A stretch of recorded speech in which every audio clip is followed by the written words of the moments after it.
cell communication. General principle of cell communication. Then आ जाते हैं point पर. Cell signaling is part of any communication process that govern the basic activity of cells and coordinate cells action. तो हम जैसे कि अपने पिछले lecture में हमने बात की थी सेल जंक्शन की, तो उसी का ही ये पार्ट है सेल कम्युनिकेशन. सेल जंक्शन में क्या हो रहा था, सेल टू सेल कम्युनिकेशन हो रहा था. मतलब आपस में उनको क्या किया जा रहा था, वहाँ पे जो जंक्शन था उस जंक्शन में, और ये टॉपिक बिल्कुल आपस में कोरिलेट है क्योंकि इसमें सेल कम्युनिकेशन होना है. सेल से दूसरी सेल कम्युनिकेट किस तरीके से करती है, किस तरीके से आयन एक्सचेंज होते हैं, सब्सटेंस किस तरीके से अंदर से बाहर आते हैं या बाहर से अंदर जाते हैं, तो वही प्रोसेस है इसके अंदर. तो जो सेल सिग्नलिंग है एक पार्ट है एनी कम्युनिकेशन प्रोसेस का, और the basic activity of cells and coordinate cells action. किसका, कोऑर्डिनेट सेल्स एक्शन. जो सेल्स अपना काम करेंगी या अपना कोई भी, जैसे कोई भी सब्सटेंस किसी भी चैनल पर या किसी भी पंप पर आकर अटैच होता है और किस तरीके से फिर वो सेल के अंदर एंटर करवाता है या सेल से बाहर करवाता है, तो वो सारा एक्शन इसके अंदर आता है, सेल कम्युनिकेशन के अंदर आता है. Okay, it is the ability of cells to perceive and correctly respond to their microenvironment is the basic of development, tissue repair, immunity and homeostasis. तो इन सब जो सेल्स है, सेल के अंदर कितनी सारी एबिलिटी होती है, correctly response to their micro environment, और वो अपने चारों तरफ के जो भी उसके कंपाउंड, जैसे कि आप इस स्ट्रक्चर में देख सकते हैं, यहाँ पे लिखा है, look this picture, cell surface receptor bind with specific molecules. अब यहाँ पे आपको एक साइटोप्लाज्म मतलब सेल के अंदर का पोर्शन दिखाई दे रहा है, and this is extra cellular surface. ये क्या है, बाहर का पोर्शन है. तो यहाँ पे आपको काफी सारे आयंस, मॉलिक्यूल्स, सब्सटेंस दिखाई दे रहे होंगे. अब ये है चैनल्स. अब इनमें क्या हो रहा है, कोई भी कंपाउंड, जैसे यहाँ पे अलग अलग शेप के, साइज के कंपाउंड भी आपको दिखाई दे रहे हैं. तो बट इन अलग और शेप के जो कंपाउंड्स हैं वो सिर्फ उसी शेप में जाकर के अटैच हो सकते हैं जो चैनल्स पर बने होंगे. जैसे कि आपको ये स्टार टाइप का कोई मॉलिक्यूल दिखाई दे रहा है और यहाँ पे शेप कुछ अलग है, तो ये मॉलिक्यूल यहाँ पर जाकर अटैच नहीं होगा, वापस इस तरीके से वो ऐसे बेंड हो जाएगा. ओके, यहाँ कौन सा अटैच होगा, कोई इसी तरीके का कंपाउंड हमें चाहिए, जैसे कि ये वाला यहाँ पे अटैच हो गया है. ठीक है, आपको दिखाई दे रहा होगा किस तरीके से ये अटैच हुआ है. तो ये कंपाउंड इससे अटैच होते ही ये साइटोप्लाज्म के अंदर आने के लिए रेडी है. तो इसी तरीके से इसमें काफी सारे एनवायरनमेंट मतलब माइक्रो एनवायरनमेंट इसके चारों तरफ के सब वेरी करते हैं. सबको कंपाउंड को देखना पड़ता है कि कैसा कंपाउंड है, किस तरीके से उसको अंदर आना है. Next point, communication between cells is common in nature. जो सेल्स में कम्युनिकेशन होगा उसका जो नेचर है वो बिल्कुल कॉमन होता है. The cells of multicellular organism uses a variety of molecules as singles such as peptide, protein, amino acid, nucleotide, steroids and lipid. Multicellular organism होते हैं. मल्टीसेल्यूलर ऑर्गेनिज्म मतलब हम लोग ह्यूमन बॉडी के अंदर multicellular organism, multi cells present होती है बहुत सारी तरीके की. तो उसके अंदर अलग अलग तरीके के कंपाउंड्स, अलग अलग तरीके के सिग्नल्स और बहुत सारे ऐसे proteins, peptides, amino acid present होते हैं. किसमें, मल्टी सेल्यूलर ऑर्गेनिज्म के अंदर. Okay, cell surface receptor. Any cell of multicellular organism is exposed to variety of signals at any time. Hundred of different chemical signals in the environment surrounds the cell. कोई भी multi cellular organism के cell के अंदर बहुत type के signals होते हैं. बहुत सारे 100 से ज्यादा या फिर 100 डिफरेंट टाइप के केमिकल्स क्या रहते हैं, सेल के चारों तरफ रहते हैं। जैसे कि आप इस डायग्राम में देखिए, ये है एक सेल, सपोज कीजिए that is a cell, and ये आपको इसके चारों तरफ इस तरीके के सिग्नल आपको दिखाई देंगे, मतलब कुछ मॉलिक्यूल्स होंगे, तो इसके चारों तरफ 100 टाइप्स के अलग अलग केमिकल सिग्नल्स प्रेजेंट होते हैं। Okay, then next, the receptor protein are located on और within the cell having a 3-dimensional shape that fit in the specific signal molecules। Receptor protein मतलब यहाँ पे सेल मेम्ब्रेन पर, यहाँ पे सेल मेम्ब्रेन ये आपको दिखाई दे रही है रेड रेड, ये जो सेल मेम्ब्रेन है इस पर रिसेप्टर होते हैं, अलग अलग टाइप के रिसेप्टर्स होते हैं। तो उसमें से एक है प्रोटीन रिसेप्टर। प्रोटीन रिसेप्टर भी यहीं प्रेजेंट होता है इस साइड पर। तो क्या बता रहा है, प्रोटीन रिसेप्टर बहुत सारे प्रेजेंट होते हैं और वो किस शेप के होते हैं, 3-dimensional शेप के होते हैं, जो स्पेसिफिक सिग्नल मॉलिक्यूल होते हैं। मतलब अगर यहाँ प्लाज्मा मेम्ब्रेन पर देखिए, प्लाज्मा मेम्ब्रेन पर अगर इस शेप में अगर रिसेप्टर की ये वाली शेप है और ये क्या है, प्लाज्मा मेम्ब्रेन है, तो जो मॉलिक्यूल्स आकर इससे अटैच होगा वो कुछ इस तरीके का होना चाहिए, स्पेसिफिक होना चाहिए, मतलब इसके साइज का। जैसे कि ये वाला जाके यहाँ पे अटैच हो सकता है, बाकी ये 3 अटैच नहीं होंगे, ठीक है, एक स्पेसिफिक सिग्नल मॉलिक्यूल है।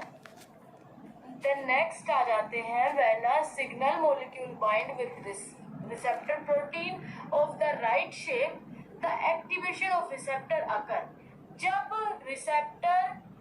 रिसेप्टर पर मॉलिक्यूल जाकर के बाइंड हो जाता है, तो उस जो एग्जैक्ट वाला रिसेप्टर पर जाकर कंपाउंड बाइंड होता है, तो एक्टिवेशन स्टार्ट हो जाता है और फिर अदर प्रोसेस स्टार्ट हो जाती है।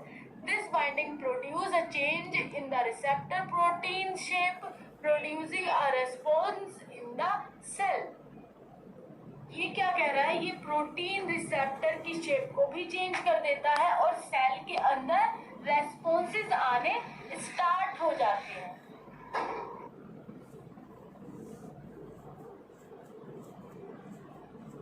Next, intracellular receptors. Many cells signal are lipid soluble or very small molecules that can readily pass across the plasma membrane of the target cells and into the cell where they interact with a receptor। इसमें क्या है, many cell signals, बहुत सारे cell signals कैसे होते हैं, lipid soluble होते हैं और उनका साइज भी कैसा होता है, छोटा होता है और वो इजीली प्लाज्मा मेम्ब्रेन को पास कर जाते हैं और टारगेट सेल, जो जिस सेल को उनको टारगेट करना होता है और उन्हें टारगेट कर देते हैं इनटू द सेल के अंदर, where they interact with a receptor। और वो क्या करते हैं, रिसेप्टर से इंटरेक्ट करते हैं, तभी वो जाकर के सेल के अंदर रेस्पॉन्स कर पाते हैं।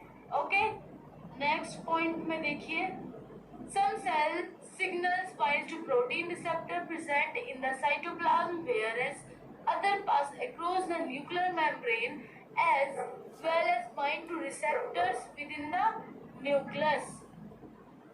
क्या कहा गया, कुछ सेल सिग्नल्स कहाँ पर बाइंड होते हैं, प्रोटीन रिसेप्टर्स पर। मतलब ये जो साइटोप्लाज्म आपको यहाँ पे साइटोप्लाज्म आपको पता होगा, सेल के अंदर जो लिक्विड पोर्शन होता है, ऑर्गेनेल्स जिसके अंदर रहते हैं, वहां पर वे भी जाकर के बाइंड करते हैं। ये हो गए ऑर्गेनेल सेल के, कुछ इस तरीके से बना देते हैं हम। ये ऑर्गेनेल्स कहाँ पर रहते हैं, साइटोप्लाज्म के अंदर प्रेजेंट रहते हैं। साइटोप्लाज्म एक लिक्विड जेली लाइक फॉर्म होती है और उसकी शेप, तो यहाँ पे क्या होता है, कुछ साइटोप्लाज्म में सेल सिग्नल्स आकर के रिसेप्टर पॉइंट्स, जो रिसेप्टर प्रोटीन्स है वो साइटोप्लाज्म पर आकर बाइंड होते हैं और फिर क्या करते हैं, पास अक्रॉस द न्यूक्लियर मेम्ब्रेन। यहाँ सेल के अंदर जो न्यूक्लियस होता है, न्यूक्लियस की जो मेम्ब्रेन होती है जिसको न्यूक्लियर मेम्ब्रेन बोल रहे हैं, उसको क्या करते हैं, क्रॉस करते हैं and bind with receptor with in the nucleus. इस जो न्यूक्लियर मेम्ब्रेन पर रिसेप्टर बाइंड होगा, प्रोटीन रिसेप्टर्स जाकर के उनसे बाइंड हो जाएंगे। These intracellular receptor may trigger a variety of responses in the cell depending on the receptor। इसमें क्या कहा गया है, ये जो इंट्रासेल्युलर रिसेप्टर्स होते हैं वो ट्रिगर करते हैं सेल में, जो क्या करते हैं ऐसे जिससे कि बोल सकते हैं हम, जैसे आप यहाँ ये सिग्नल प्लाज्मा मेम्ब्रेन पर अलग अलग टाइप के, जैसे मैंने आपको बताया शेप के अकॉर्डिंग क्या होता है, इंट्रासेल्युलर और एक्सिस का एक्सचेंज होता है। तो यहाँ पे कुछ वेराइटीज, मतलब कि अलग अलग कंपाउंड जाकर की इंट्रासेल्युलर रिसेप्टर को ट्रिगर करते हैं।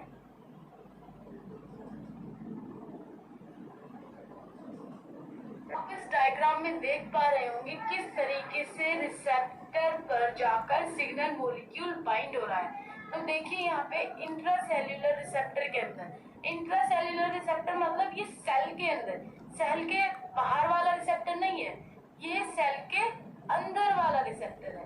तो यहाँ पे आप देखो ये है receptor and this is molecule. तो ये मॉलिक्यूल जाकर के कहाँ बाइंड होगा, रिसेप्टर पर जाकर बाइंड होगा। ठीक है, तो ये सब सेल के अंदर इंट्रासेल्युलरी रिसेप्टर्स हैं जो सेल के अंदर वर्क करते हैं। Receptor that act as a gene regulator. Some of the intracellular receptor act as regulator of gene transcription. For example, receptor for steroids hormones such cortisol, estrogen and progesterone, all of these receptors have a DNA binding site। तो इसमें क्या कहा गया है, intracellular receptor, कुछ intracellular receptors ऐसे होते हैं जो जीन ट्रांसक्रिप्शन को रेगुलेट करते हैं, जैसे कि रिसेप्टर फॉर स्टेरॉइड्स हार्मोन, कुछ रिसेप्टर स्टेरॉइड्स हार्मोन के लिए होते हैं, such as cortisol, estrogen, progesterone, ये सब क्या है, स्टेरॉइड्स रिसेप्टर्स के लिए है। All of these receptor have a DNA binding site. ये सब क्या है, ये सब डीएनए पर जाकर इनकी साइट होती है, बाइंडिंग साइट इनकी डीएनए पर होती है। ठीक है, आ जाते हैं नेक्स्ट पॉइंट पर। In an inactivate state, the receptor cannot bind with DNA receptor because an inhibitor protein occupy the binding site. As the signal molecule bind to another site on the receptor, the inhibitor of release and the DNA binding site is exposed. The receptor then bind to a specific nucleotide sequence on the DNA which activate a particular gene usually located adjacent to the regulatory site। तो देखिए इसमें क्या लिखा है, inactivate state में receptor can't bind with DNA. Inactivate state में receptor DNA से bind नहीं कर सकता है बिकॉज, लेकिन an inhibitor protein occupy binding site. क्योंकि क्यों नहीं कर सकता है, क्योंकि इनहिबिटर प्रोटीन बाइंडिंग साइट पर मिलता है, इसलिए रिसेप्टर डीएनए से बाइंड नहीं कर पाता है। फिर आ जाता है as the signal molecule bind the another site, और जो सिग्नल मॉलिक्यूल है वो रिसेप्टर पर अनदर साइट पर जाकर बाइंड हो जाता है। The inhibitor is release and the DNA binding site is expose. Inhibitor क्या होता है, रिलीज हो जाता है और डीएनए बाइंडिंग साइट ओपन हो जाती है। तो आपको क्लियरली इस डायग्राम में यहाँ पे दिखाई दे रहा होगा, बाइंडिंग साइट पर इनहिबिटर प्रेजेंट है यहाँ पे, तो DNA binding site is block. तो डीएनए की बाइंडिंग साइट क्या है, यहाँ पे ब्लॉक है। यहाँ पे देखिए डीएनए की बाइंडिंग साइट ब्लॉक है पूरी।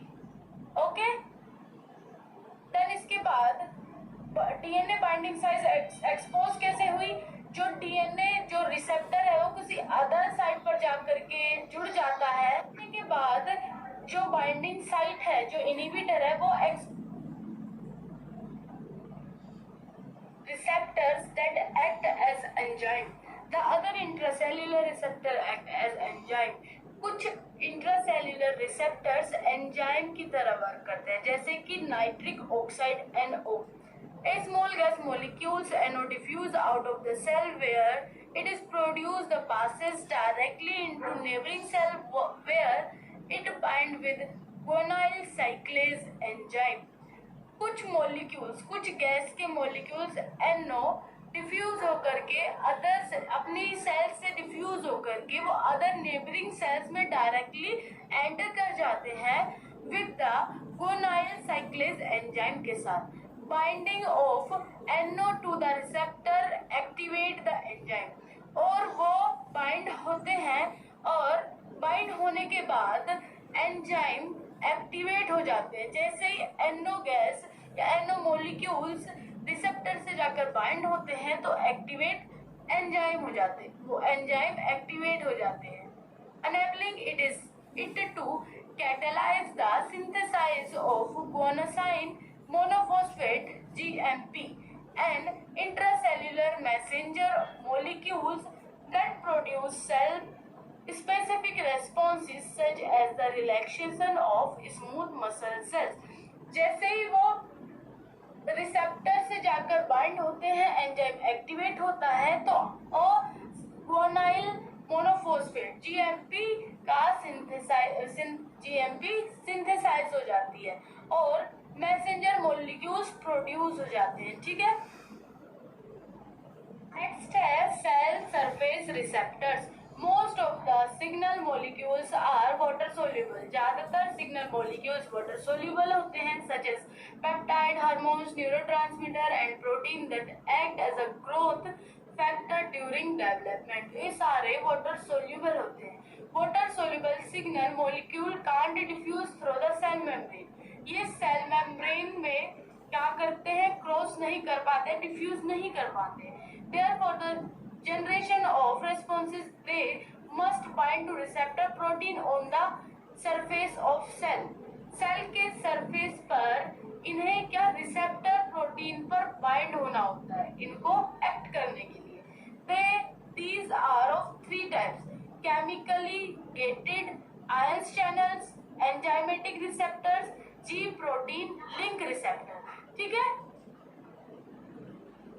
तो chemically gated ion channel, these are the protein receptor through which ion passes।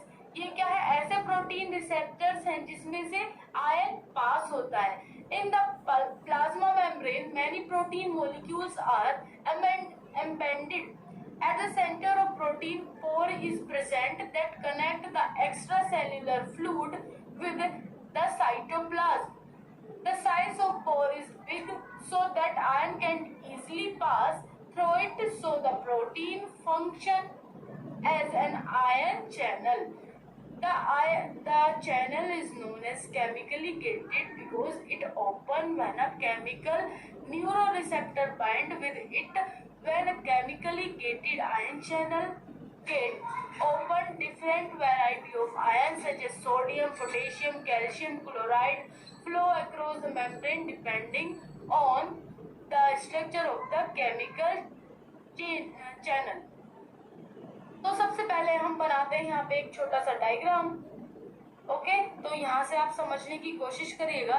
ये है एक सेल, ठीक है, सपोज कीजिए, और इसकी मेम्ब्रेन पर यहाँ पर क्या बना हुआ है, ये है सेल मेम्ब्रेन, प्लाज्मा मेम्ब्रेन जिसको हम बोलते हैं। तो इसके चारों तरफ इस तरीके से छोटे छोटे पोर बने हुए होते हैं जिसके थ्रू आयंस का ट्रांसपोर्टेशन होता है। आयंस कौन कौन से हैं इसमें, इनका साइज यहाँ पे देखो इतना बिग होता है कि आयंस इजीली पास आउट कर पाए। आयंस है सोडियम, पोटेशियम, कैल्शियम, ये सब आयन इजीली सेल के अंदर आ पाते हैं किसके थ्रू, आयन चैनल के थ्रू। ओके, नेक्स्ट क्या था हमारा, यहाँ पे आपको डायग्राम भी देखने को मिल जाएगा। ये है सेल की आउटर लेयर और ये है इनर लेयर, मतलब इंट्रासेल्यूलर लेयर, और ये हो गया एक्स्ट्रा सेल्यूलर। ओके, यहाँ पे आपको ये इस तरीके का पोर बना हुआ दिखाई देगा, चैनल बना हुआ दिखाई देगा, जिससे जो हमारे आयंस है वो इजिली पास आउट हो पा रहे हैं। ओके, तो ये इजिली इस तरीके से पास आउट हो जाते हैं। हमारा enzymatic receptor, many cell surface receptor either act as an enzyme or are a directly linked enzyme. When a signal molecule bind to the enzymatic receptor, it activate the enzyme. The enzyme that get activate called as protein kinases, which added phosphate group to the protein. The enzyme receptor consists of signal transmembrane protein, the portion that binds to signal molecules lies outside the cell, and the portion that carry out the enzyme activity is exposed to the cytoplasm.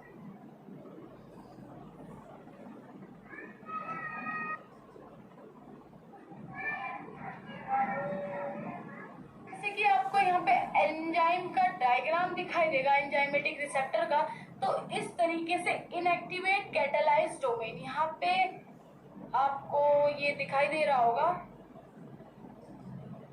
यहाँ पे ये है inactivate catalytic domain, जो क्या है, inactivate है। और ये एक्टिवेट कब होगा, जब इस पे सिग्नल कोई भी मॉलिक्यूल आकर के अटैच होगा। अटैच होने के बाद ये एक्टिवेट हो जाएगा, एक्टिवेट होने के बाद ये अपना काम करेगा। तो इसी तरीके से ये अपना काम करता है enzymatic receptor.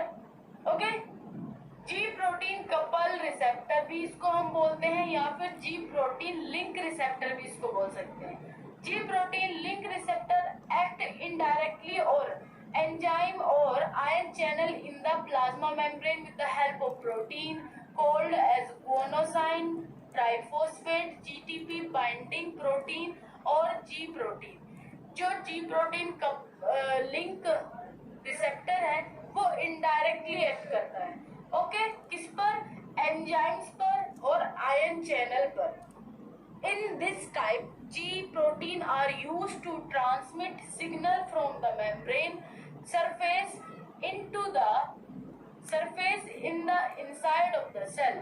G protein are the mediator that initiate a diffusible signal in the cytoplasm. तो जैसे कि आपको यहाँ डायग्राम में जी प्रोटीन कपल रिसेप्टर और जी प्रोटीन लिंक रिसेप्टर, इसका डायग्राम यहाँ पे आपको दिखाई दे रहा है। तो इसमें सबसे पहले स्टार्टिंग में कोई सिग्नल यहाँ मॉलिक्यूल्स आकर के अटैच होता है और ये यहाँ पे एटीपी की रिक्वायरमेंट होती है। ठीक है, एटीपी रिलीज होती है और वो क्या होता है, यहाँ पे जब सिग्नल आकर के रिसेप्टर से अटैच होता है, एटीपी की इसमें जरूरत होती है। जैसे ही रिसेप्टर पे मॉलिक्यूल आकर के अटैच होता है, अटैच होने के बाद क्या होगा, जी प्रोटीन एक्टिवेट हो जाएगा। एक्टिवेट होने के बाद वो मॉलिक्यूल्स को एक्स्ट्रा सेल्यूलर से इंट्रा सेल्यूलर तक लेकर के आएगा वाया चैनल। ये जो आप यहाँ पे अटैच हुआ है मॉलिक्यूल्स पर आकर के लेके